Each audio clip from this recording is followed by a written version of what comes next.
of sails, a challenge of the ages, of fair weather and foul, heartbreak and exhilaration, high technology versus dogged determination, waters both feared and revered, a coastline whose beauty hides its treachery, and finally the soothing shadows of a welcoming peak.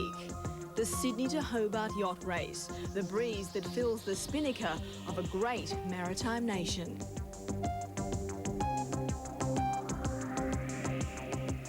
Hello, I'm Mulligan. Welcome to this special Sydney to Hobart edition of Sports Tonight. Also in the show, war and Ponting to the rescue. The Aussies recover from a disastrous start to the Boxing Day test. Darren Beadman hangs up his silks for the final time, leaving racing for the ministry. And we take a look back at some of the sporting highlights of 1997 in our special year in review series. But first, the fleet of the 53rd Telstra Sydney to Hobart are now sailing under ideal conditions on their first night at sea.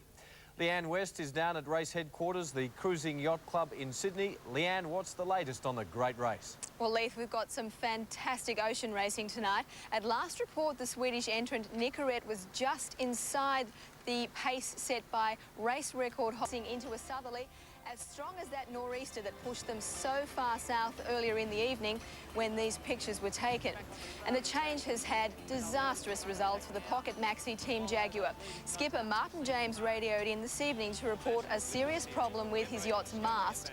The Line Honours contender has since retired. Network 10's Lee Diffie and cameraman Jason Thompson are aboard Team Jaguar. She's expected to turn back to Sydney.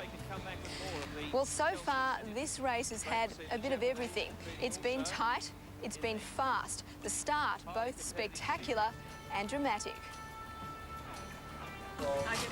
Sails were checked and rigging fastened as 115 crews prepared for the 53rd sailing of the Blue Water Classic. The Boxing Day heat on the dock transferred to the water when Olympian Shane Gould set the fleet on their way, 1 o'clock Eastern Summer Time. And there it is, underway for 1997 in the Telstra Sydney to Hobart. The charge is on, and we hope the race will be a good one for them. Ahead, 630 nautical miles of ocean racing. First, though, the traditional tight tacking duels as boats fought to escape the clutches of Sydney Harbour. And it looks like hello there. We've got a boat crossing Brindabella. Had to pull away behind him because they're on the port tack. The other dilemma for skippers, dodging around 3,000 spectator craft. Very confused sea out there as well, Bill, with all the spectator boats.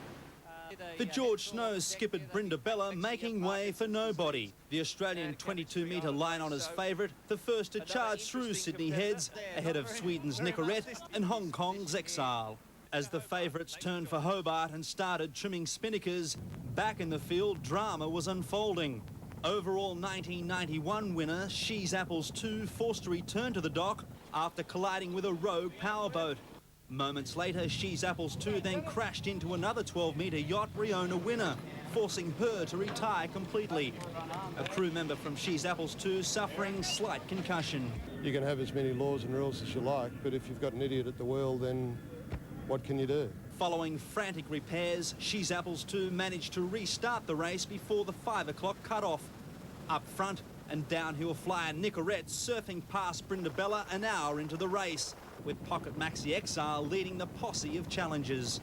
The answer to whether Brindabella can respond is now blowing in the southerly wind as she and the fleet prepare for a bumpy first night at sea. From Kookaburra, the largest yacht in the starting field of 88. Kookaburra second by only 17 seconds, but flying its protest flag as it crossed the line. The official results are yet to be released. You're watching Sports Tonight. There's still plenty more to come, including an early collapse. The Aussies recover after the top order crumbles. And goodbye, farewell, amen. Darren Beadman rides into the sunset.